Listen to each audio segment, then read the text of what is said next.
Na ir yra Veliulis prie tolimo virpsto. 11 metrų baudinys. Tragiškas Šiaulių žaidimas pastaruoju metu. Klaida po klaidos, proga po progos ir prisižaidžia. Radavičius dabar, tiesiog gali net ir nesakyti nieko teisėjui, nes tai yra akivaizdus 11 metrų baudinys. Jeigu ne ta pražanga, tai tiesiog būtų atliktas perdamas Veliuliui ir Veliulis būtų įmušęs į tuščius vartus. O čia dar pražanga tokia, kad ir žaidėjas traumuojamas panašu. Baranovskiui reikalinga pagalba, tikėkime galės tęsti rungtynės, nes kito kraštinio saugo Sūduva nelabai ir turi.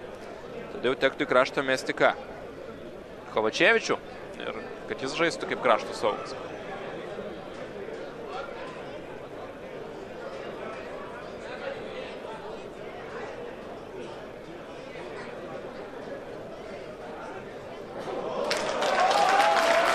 Viso gero.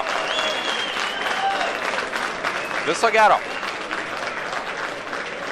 Toks yra teisėjo sprendimas. Dabar, jeigu aš viską gerai pamačiau, nors šviečia man saulė.